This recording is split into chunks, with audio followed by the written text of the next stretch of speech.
Hey everyone, it's Cary, Kolat, and Matt Dernlan with The Way, and just bringing you another podcast. And Matt, how you been? Good. Things are going good.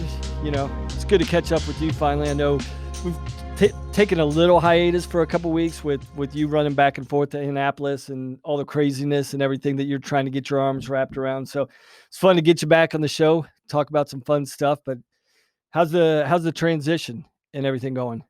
I mean, as good as could be. I've been living in and out of a hotel with my staff. We're going back up next week and actually have a house to be in now and stay there. And, just doing the personal things, trying to get one house ready to sell and ready to purchase another one so I can transition my family up there. But I'm just going to probably work for the next probably 2 months, just on my own. And it's good. I'll be away from my family. That kind of stinks. But it allows me to throw myself into the job and move quicker than I thought I would move. And then bring them up when I find a house and get it all settled. But they're doing the online school. All my kids are. They can't really move right now. It'd be drastic. Even though it's online, it's trying to study and do that stuff would be too much on them. So a little separation might be good for me to get my feet wet with the job as well. So how's it been in the first couple of weeks, having the experience of taking over a program and having 6 years and understanding everything that goes on in the ins and outs? How much more prepared do you feel now taking over another program? Well, it's good, right? Everything's a learning experience, from like when you're an assistant coach, you're trying to learn a lot of different things. And when you're an assistant coach, you don't have all the pressures of the head coach and you think you know it all and you throw things out there all the time and the head coach just shakes his head. So once you become a head coach, you learn you can't, do all the things you thought it was easy to do as an assistant. So I took a lot of things I learned from all my experience as an assistant coach.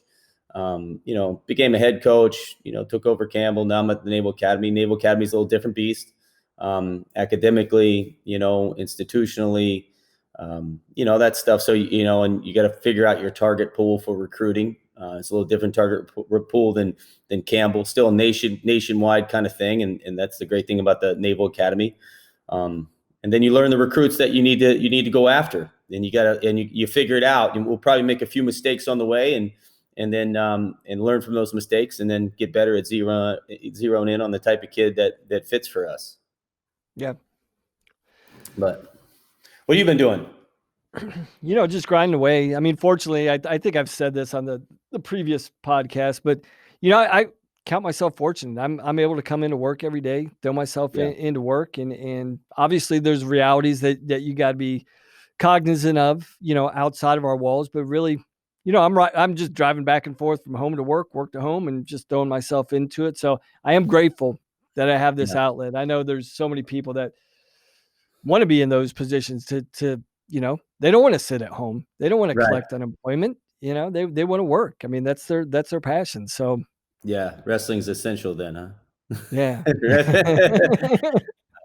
And then obviously we got all this stuff going on with football and everything else. And everybody's got an idea, but in the end, obviously we need to have football, football. That's the reality of it. That's just the reality. It drives, the train and it keeps us going, and hopefully we get all this worked out and this virus is set. But, I've had some interesting conversations, like Matt, with all the stuff that's going on and everybody's like, first of all, training is training. And I think back, if I was back to an athlete,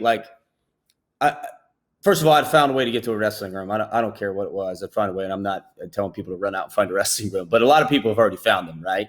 Yeah. And if I'm working through this virus situation, what I'm doing is I'll go back to my training days. Abe was the main partner for me, a couple other guys. And what I would have done is sat down and said, okay, let's isolate ourselves. And let's stay within our bubble.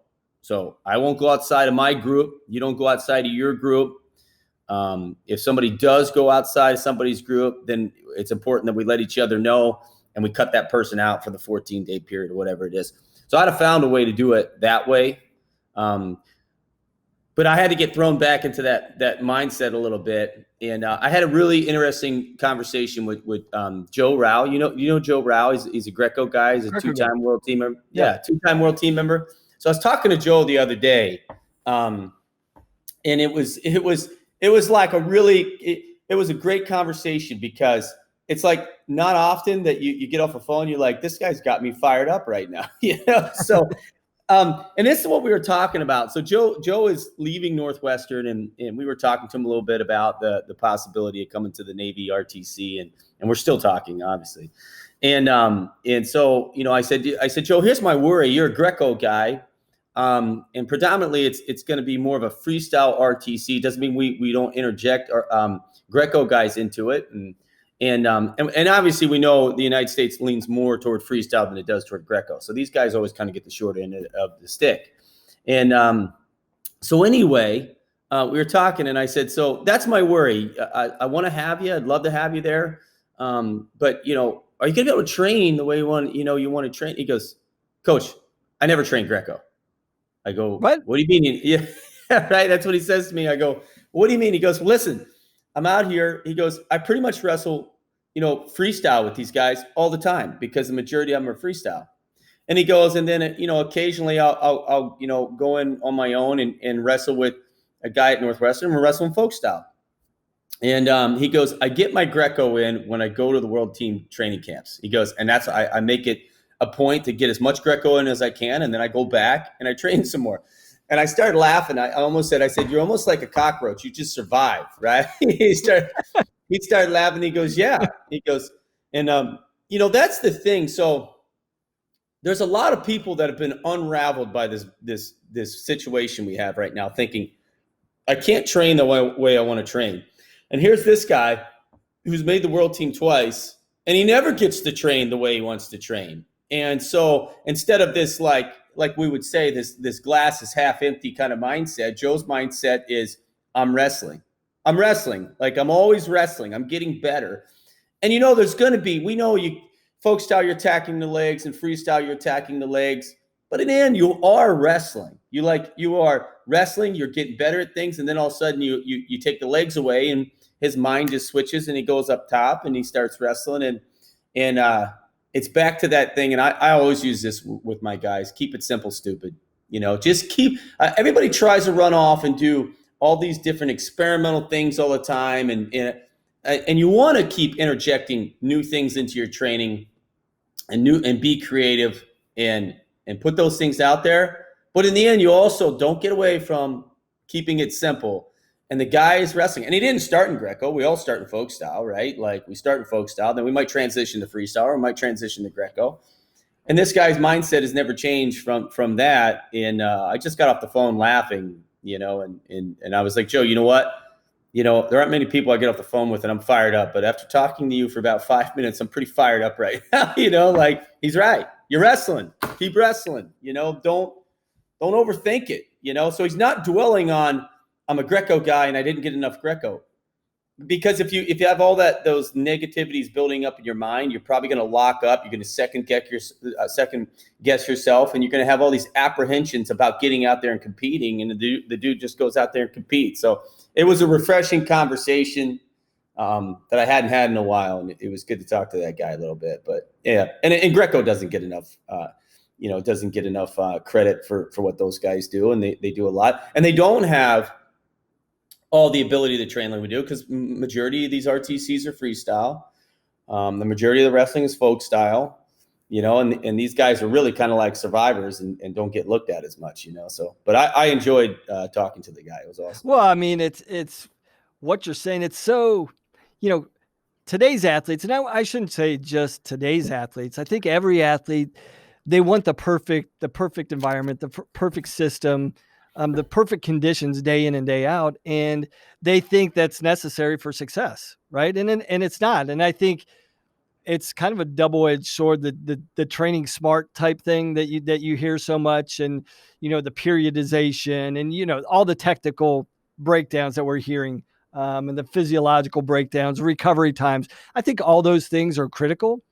But I think, in my experience, a lot of my athletes, when you were explaining these things and explaining the training philosophy, they became like what you were saying before about your assistant coaches. Now they wanted to add in all their ideas, like, hey, no, I need this or I need that. And I'm like, no, yeah.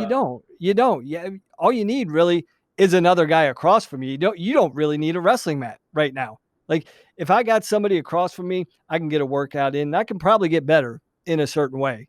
And I Yeah. think that's the approach you gotta apply that same mentality, regardless of the conditions. If things are good or if things are bad, if wrestling's on, if wrestling's off. I think the one thing that you said several weeks ago, one of our last conversations, that stuck with me, you said, Matt, if a guy's truly committed to being an Olympic champ, it doesn't matter if they postpone this to 2021 or 2030. And I think that's kind of where Joe's coming from. It's like, look, I just need this opportunity. Give me opportunities. I'm going to make it happen because I'm committed to it. And Yeah. regardless of the circumstance, I'm committed to it. I'm going to make it work. And it doesn't matter, situation, circumstance, whatever. Like, I'm just going to make it happen. Yeah, you find a way, Like when I was training, there was all this stuff that people were doing. Like they were always reading and that's good. All that stuff is good. And like you said, the periodization and stuff. And I get all that. I get all that. But for me, it was always listening to my body. Like everybody would get on this cycle of taking days off. And for me, like the day off was when I woke up one day and I was like, man, I need a day off. Like I was always listening to myself, but I had a lot of trust with my coaches too. Cause my work ethic allowed me to do things that I needed. If I ever walked in my coach's office and said, look, I need the day, there was no hesitation. They gave me the day. And I do that with my guys now. I tell them, don't abuse it, build the trust. But if you walk in the office and you say, look, I'm exhausted, because I can't, when I'm watching a room full of, 30, 40 guys wrestling, I don't know who is going to that, really pushing themselves, over the last 3 days and exerting every ounce of energy to win every takedown or get out every time or do whatever they need to do.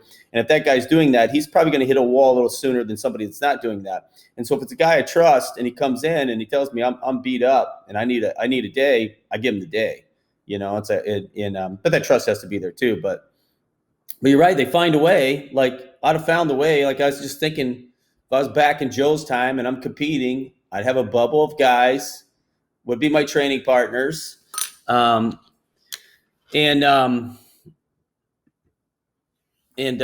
we would. I'm sorry, that phone rang in there. Probably jumped in on my computer. But I would have a bubble of guys, and we would have isolated ourselves. We'd have trained in the grass. I mean, I used to do it all the time anyway. We'd go out and wrestle in the grass, and the ground, if it's the right turf, it's not that bad on your knees, and we just wrestle. And you see that stuff happen all the time. It's like when I went to Cuba, and somebody just posted it again. Somebody else was down the same training complex I was at, and there's like no weight room. You see a bunch of guys in line to hit the pull-up bar, the dip bar. They have one bar to power clean or snatch it over their head, and that's it. There's been, and the Cubans have a lot of success wrestling, and they don't have nearly what we have. And it's just their minds dedicated to what they need, and they don't dwell on what they don't have. They dwell on what can affect their wrestling and make them better. Yeah, and it's all about the controllables, right? I mean, they can't control those things, but they can control their actions every day. And yeah, I think all of us, I think back when I started wrestling, and I think there's so many stories that are similar to my family. It's like, yeah, we cleared out the furniture on the living room floor, bust ourselves up, got rug burns everywhere. And then we progressed. We finally got a wrestling room, but the wrestling room was in the back of an auto garage, smelled like kerosene, gasoline, tools everywhere, grease everywhere. And we just made it work. And we just got everybody from around the area, all the best guys from the area in Ohio, and we just scrapped. And that's all we knew. And we knew we knew it was going to make us tough. We didn't necessarily like, oh, what technique or, how long am I going? Like, oh, we can only go 5-minute goes. No, you wrestle till you can't wrestle anymore. That's kind of what we did. And it's amazing how good you get and how tough you get when that's all you know. You don't know anything but fight. And fight, like Joe is saying, essentially, like, I'm going to get the fight out of wrestling. It doesn't matter if it's folk style, freestyle, Greco. I'm going to replicate the same fight I'm going to have when I get to the world championships or to the Olympics. So it doesn't really matter the style. The intent's still the same. The fight's still the same. And that's the most meaningful thing. It's not, I think people move beyond that. And they think, no, I need to specialize. You don't really need to. I mean, obviously you can't Joe doesn't spend any time in Greco. When he has dedicated time, man, I bet that guy gets every single ounce out of every world team camp, because Yeah. he treasures those opportunities, because he knows they're not a given all the time. And so I'm sure his approach and his attitude while he's at world team camps is, better than anybody else. Well, I'll tell you this. This kind of leads me to another thing, and it's just an opinion, and I'm not even actually leaning to one way or the other. But everybody said forever, well, if we just did freestyle, imagine what the U.S. would do. And I don't necessarily believe that, because first of all, every country has a form of wrestling outside the international style. In India, they do that. They're wrestling in the clay or the dirt or whatever. That's where they all start. They start wrestling in dirt, just wearing the bottoms. That's it. In Mongolia, they got the where they grab each other and wrestle out in the grass, and they try to take each other off their feet. That's the most popular style in that country. In India, it's wrestling in that clay. And then at some point, somebody transitions into the international style of wrestling, and the Indians are doing well now. We've seen that. I'm trying to think of other countries that do something differently than we do, but the majority of them do. Because I remember when we got kicked out of the Olympic Games, wrestling has the largest participation base. Doesn't have the largest fan base. Soccer has the largest fan base, but we have the largest participation base because you can do it pretty much anywhere, whether it's dirt, whatever it might be. So most countries start a different way. In Korea, they have like that sawdust wrestling or something they do, right? And then somebody's going to transition into international wrestling. So everybody says, well, if we could all wrestle freestyle from the day we start, we'd be so much better. I don't necessarily believe that, because why the Russians are so good, they're really good at their training, they're really good at their coaching, their communication level, because they're run by one organization, right? There's just the Russian Wrestling Federation, and it organizes everything from top to bottom. And so they have this great communication where if the top guy says we need a 63 or 60 some kilo guy, they make a call to their different regions, and all the best guys come and they look at them and train them. And then they keep the few and send the other guys back, right? So they have a lot of depth. Really what they have is depth.